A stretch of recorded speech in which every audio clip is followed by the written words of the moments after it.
I believe intelligence and fear are very close together. Guys say, oh, I'm not afraid of anything. He's stupid, he's silly for me. You know, it's something doesn't fit in my mentality. Don't be afraid. I'm afraid of everything. Of course, in a fight, I'm already to die. But those things don't pass through my mind. Hello, everyone. Today, I wanted to talk about something within jiu-jitsu that's important, especially when you're competing, if you're fighting, or if someday you have to end up defending yourself. And that one thing that makes a huge difference is mindset.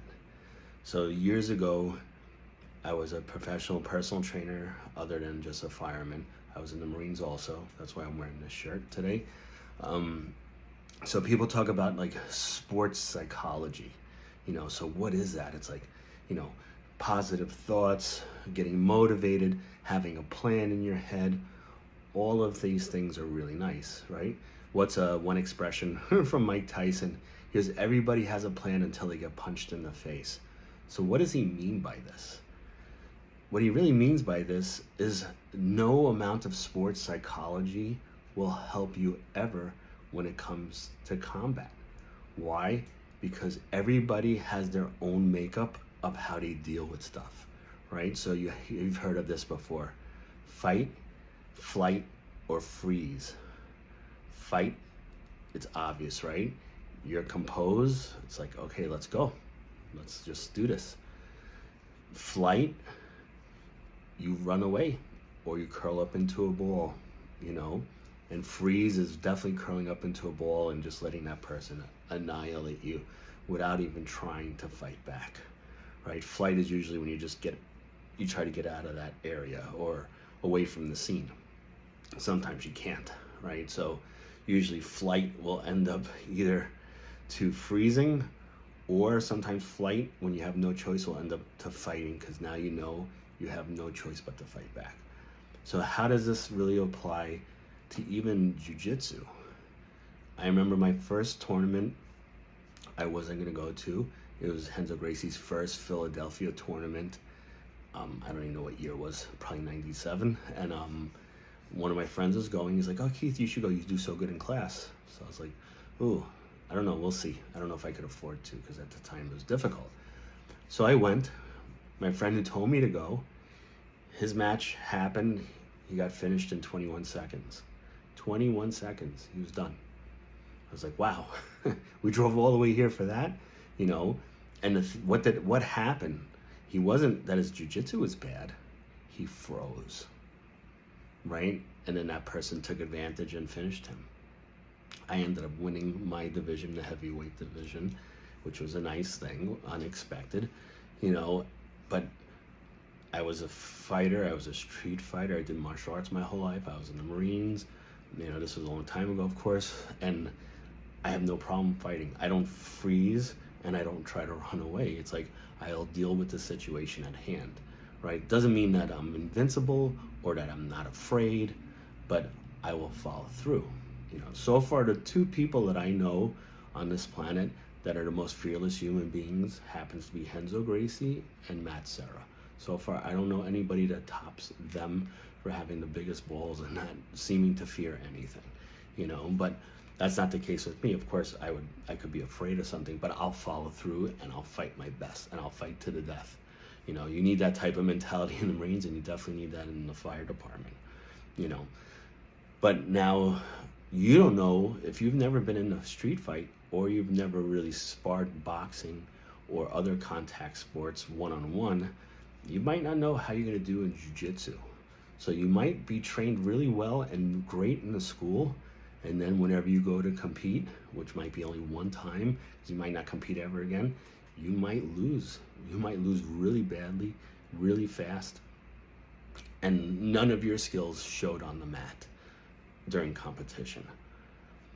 Doesn't matter how much sports psychology you listen to or anything, it's not going to change you for who you are and how you deal with things. This is super important to know. And this is one thing that you saw in the first UFC. Some people are 8th degree black belts in karate, deadly weapons of destruction, they got punched once and their black belt went right out the window, and that was it. It was like if they never trained in any martial art before. So you don't know until you get there. And if you've never been there before, it's kind of scary because you don't know how you're going to react until you have that type of pressure on you. And that you're not going to get from all the motivational stuff you could listen to in the world. Because once you have another human being that's not cooperating, confronting you with about on the same level as you, right? Because if you're a blue belt, you're going against another blue belt, purple against another purple belt. There's weight divisions, so you're not the biggest, strongest person now like you might be in your class in the school, where now you're competing against somebody who's your size or even bigger, because you might be at the lower end of the weight division, and you don't know how you're going to handle it until you're there on the spot in front of a ton of people.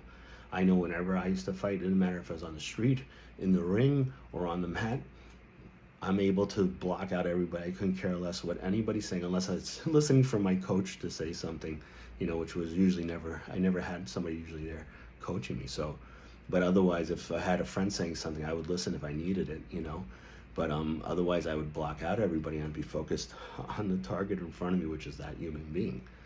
Some people right away get so afraid and like, oh my God, everybody's watching me. What happens if I don't win? What happens if I don't do good? And it's like your self-doubt starts to grow from a little small cancer into a massive tumor. And next thing you know, you're not fighting.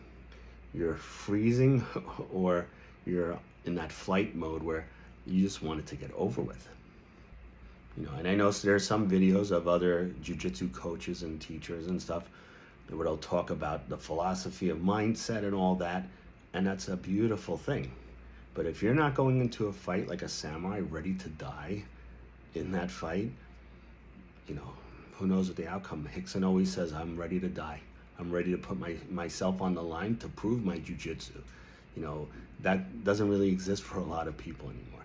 And the thing is, mixed martial arts and street fighting is completely different from jiu-jitsu or no-gi. Person's not, there's rules, there's referees, there's weight divisions, there's no striking, with gi or no gi, you don't have to worry about any of that stuff. But still, that might be so much pressure for the person, they can't handle it.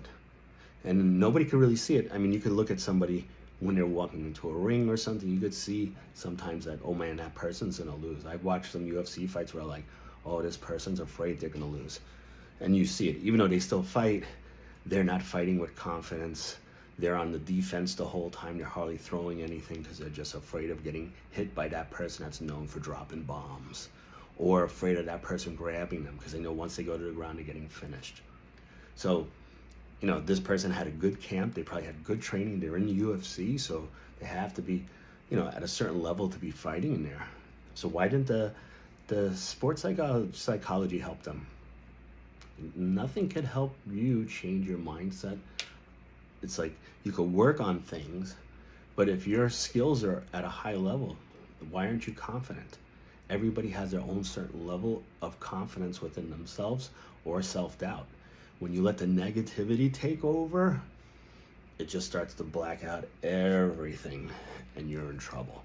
Because it doesn't matter how good you are. Once you start to say, oh, I don't know if I'm good enough, that person's a better grappler, or better this, or better that, you already lost the fight. So, and a lot of times, somebody will never know how good they are competing until they compete. Because there's a lot of shit talkers out there that will go to every tournament and they'll be like, oh man, I should have competed. I would have at least got second place, or I would have easily wiped up in that division. I would have definitely got first place, and they never compete. Why? They're afraid. They have a huge ego and they don't want that shit shattered in front of everybody, right?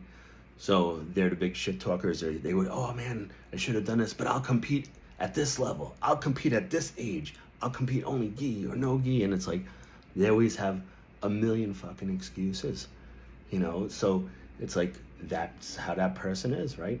I would like to see them compete because they talk so much shit. And then finally when they do and they lose fast, you're like, oh, there you go. So the sports psychology stuff, it's interesting to learn about it, but you are who you are, and your confidence makes a difference. Fear is a beautiful thing. It could keep you alert and on your toes and help you with your performance. But if fear starts to take over everything else and shut you down, you're gonna lose. Custom Auto Mike Tyson's coach, legend, he's like, fear is a beautiful thing. He goes, fear is like a fire. You could fan the fire to the point where it helps nourish you so you could cook food, keep you warm at night, or you could let it get out of control where it burns everything down. And that's how fear is. And you'll never know until you're confronted at this situation. Even I know doing seminars at other martial arts schools, you see the kids, they're doing karate, and once they have to spar, they're black belts. Once they spar, they can't fight to save their lives because they're afraid of getting hit. More than hitting the person, they're afraid of getting hit. And they're just moving in a way where you could see that they just don't want to be there, but the teacher's forcing them. Is that a bad thing? Probably not, because at least you know how you're going to react in a somewhat controlled situation. A street fight is not a controlled situation at all. So these are things to definitely look at. And if you're doing jiu-jitsu because you want to be able to defend yourself in a real situation, I would say to at least try to compete once or do something of that nature to see how you respond in an unknown situation where you don't know that person, you don't know their skill level, they might have a certain belt, but that doesn't mean anything, and see how you respond with them one-on-one and in front of onlookers, the audience. This is super important. I remember going to Pride 24, in Japan with Henzo and Rodrigo Gracie, Ricardo Almeida, it was there, and then Lucas showed up a little later. And behind the scenes, that day you had Dan Henderson fighting, and I remember you had Guy Mesger from the Lions Den fighting, I think one of the Minotauro brothers, and he only did it on a 2 weeks notice, which is pretty insane. So I remember at the end of the fight with Guy Mesger and one of the Minotauro brothers, Guy Mesger was in our corner. I don't know if we were blue or red, whatever. But he came back to the same thing because they split everything up. So you don't get into a fight before you get in the ring, right? So he comes back, he sits down. I'll try to see if I could post a picture of it. He's on this side and Trey Tillman's on the other side. So I remember Henzo asking him a couple of questions. Henzo was like, oh, man, you only got 2 weeks to train for this, And he's like, well, I'm always training. Maybe most professional fighters are. He's like, there was something missing in the fight. And he's like, I wasn't worried. I wasn't afraid. He's like, I need a little bit of fear to help stimulate me to really go at the person because I need to feel a sense of danger to bring out, the real fighter in me. He goes, but I don't feel that in mixed martial arts. He goes, I know there's a referee. I know there's rules. I know it's going to be stopped. He's like, so that doesn't give me that extra, whether it gives you a little bit extra energy or puts you extra alert. He's like, I don't have any fear. He goes, fear is a good thing because if I'm a little bit afraid, I know how to channel it and it helps me fight at my best. He's like, but I didn't feel any of that this fight. So he goes, of course I tried my best, but he goes, I needed that little bit extra to have done better. And this is a great thing because people need to look at this when it comes to them competing in anything or just dealing in a situation. I remember being in a fire, right? It was in the summer. It was a big building, not height-wise as an H-type building, which are multiple buildings connected together. And I was already doing so much work, and then this guy Mark, who's really overweight, that should probably not be an active duty firefighter. We're going into different apartments. We already put out a fire in one. We went on the roof. We went into another apartment. And as we're approaching this room, it flashes over. That means everything in it disintegrates and ignites because of the fire, right? And I remember the flames coming out of the doorway, and he disappeared on me. He just left. I was already tired. And then I remember hearing one of the guys behind me, don't worry, Keith, I got you. And I was like, okay. But the person that talks the most shit in the firehouse, has the biggest mouth, pretends that he's tough. When shit hit the fan, he was gone in a heartbeat. And it wasn't even a big deal.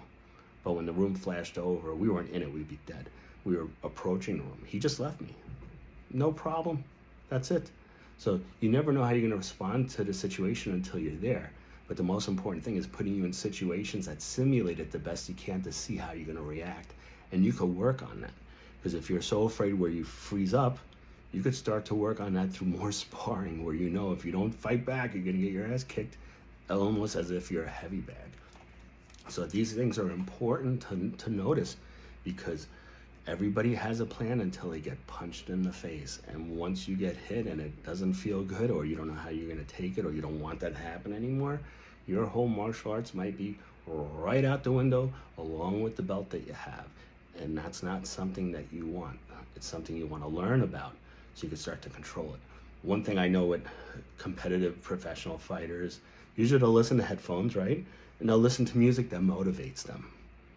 This is good because it's something that gets you a little bit amped up, which is great. And it might get you out of your mind where you're not thinking so much about worrying about the results of the fight, but just getting yourself loose and relaxed so you could go in and do what you've trained to do this whole time.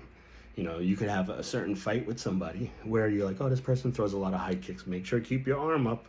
You know, they go for a lot of single legs. You know, make sure you got your sprawls where you have a game plan. This is important. But the thing that makes the game plan work or not is how you react to things, whether you go into fight, flight, or freeze mode. So this is really something important to look at. I know studying sports psychology, I learned in school, I took a lot of psychology courses too. The concepts are great, but until you have that present danger in front of you, you never know how you're going to react until you're there. You know, when I was 16 years old, I saved somebody's life during a racial incident where they tried to take his head off with a baseball bat, and I jumped in the way and blocked it, and they made a circle around me. And I remember one guy with a baseball bat was like, okay, I'm comfortable with this. I just got to wait for him to swing. And once he took the swing, I went in to grab him. 2 other baseball bats. One came at my face like this, and I moved out of the way, and another one perfect like this, and I lifted my arm up. My arm just went dead after that. You know, nothing broke, thank God, but that's what happened. And I remember my periphery seeing his friends, because I only knew this guy for one day. I see his friends on the periphery running on the grass of the houses. All the ones that had big mouths talking shit that they were going to do something and be of use left their friend that they've known for years. You know, so you never know until you're in the situation. If you want to check your jiu-jitsu, go compete at least once, because there you'll get a good idea of how you react under pressure, and if your martial arts will really help you in a situation when you really need it. This is super important to look at, and nobody could give that to you. It doesn't matter who your teacher is and you brag, oh, this is my teacher, this is my coach, they got this down, they told me this. That's all nice. How do you respond in that situation is the most important thing, and you won't know until you're in some type of pressure cooker to experience that for the first time. So hopefully this helped. This has to do with martial arts as a whole. Doesn't matter if it's boxing, wrestling, self-defense, street fighting, competing, grappling tournaments, or MMA. You have to do something to check yourself to see if you're gonna fight, flight, or freeze. Fear is okay. Fear is something you have to learn how to use that for your advantage. All right, so hopefully that helped. If you found any of this information helpful or useful, please leave a thumbs up. If you didn't like it, put a thumbs down. If you have any comments or questions about anything, please leave it in the video. If you have any ideas for future talks or rants, let me know. All right, keep training, train hard, be safe, but most of all, check your ego at the door. To me, fear is the greatest obstacle to learning. And unless one understands fear, he can never learn as quickly as he should. Fear is like fire. If you learn to control it, you can make it work for you. If you let it get out of control, it can destroy you and everything around you. Or like a snowball on a hill. A snowball on a hill, you can pick it up and do whatever you want with it. But let that snowball roll down the hill, it gets so large if you try to stop it at that point, it'll crush you. So fear is like that. We've learned to understand fear. Most people think of fear as something to be ashamed of, something to be really embarrassed about. But I teach these boys that fear is a normal, healthy thing. I often ask them, who is your best friend? Well, they try to name individuals. I tell them, no, your best friend is fear. Do you know the difference between being afraid and being yellow, or the difference between a hero and a coward? And I tell them there's no difference between a hero and a coward at all. How they feel, but it's what they do that makes a difference. That's what makes the difference between a hero and a coward. Now, the people who watch you do what you do, judge you on what you do, not how you feel. If you go out there and you do what you do, and you do it in what people call an heroic manner, they think of you as a hero. If you do things as a person does that's often referred to as cowardly or whatever, they think of you in that way. But the hero and the coward feels exactly the same. You have to have the discipline to do what a hero does and to keep yourself from doing what the coward does, or the so-called coward. Everybody's a coward, more or less.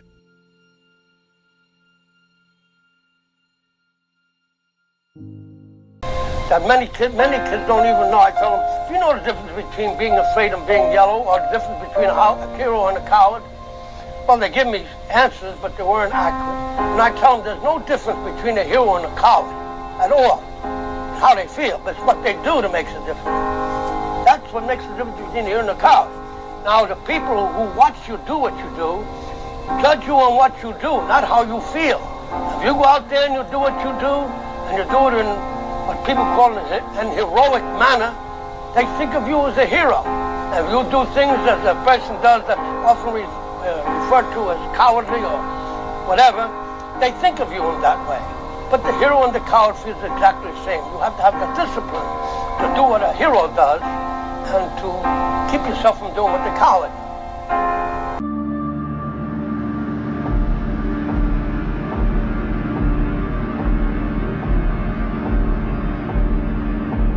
To me, a fight is not a fight until there's resistance, until there's something to overcome. Something to overcome. I think life is that.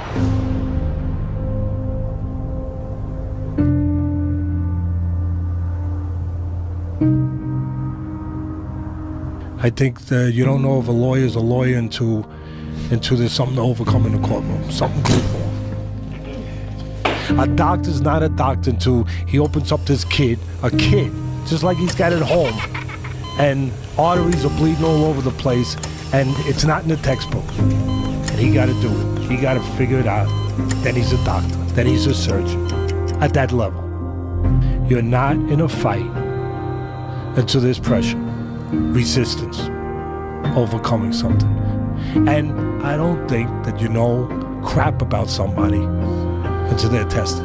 Because great fighters, when the fight came to them, they found a way to do what they had to do. To be that, not to be the power puncher, not to be the aggressor, not to be just those things, to be the Titan, to be the Viking, to be the samurai, to be the warrior, to be those things. It has to be inside you. You have to believe it. You know, a lot of times people lie in life. There's certain places you can't lie. You know, sometimes we say that the ring is the chamber of truth. It is. Because just like in other places in life too, when the moment comes for those kind of serious things, you have to know that you're it. You say that you're the conqueror, you're Alexander the Great, you're all those things, right? But when the moment comes and you didn't intimidate the guy, that didn't work. You have to believe that you're really that guy. That's where the truth matters. And if you're a guy that you do weak things and you know they were weak things and now you got to do a strong thing, how do you become strong when you know that you did those weak things and you know that's really you, and you got a guy across from you that doesn't give a shit about how hard you punch? You're going to have to make him a believer by doing it, and doing it in a difficult place, because he's going to make it difficult. When that happens, you got to feel like that person. And when you don't feel like that person, you got a problem. Get me. Take a look on this face. If I end up my career without a face like this, I wouldn't be considered a fighter. This is the picture that I'm gonna take now inside my locker room and show to my grandkids in the future. You see, when I bite, my teeth don't match. This is an unbelievable feeling. Look, I'm gonna say it again, it's better than sex. Yeah. Everything that I am, like Johnny Cash used to say out of Folsom Prison, I owe to my father, because he was the motherfucker who gave me the gravel in my guts and the spit in my eye, because he was the one who gave me the Gracie name. Thank you, Dad. Love you.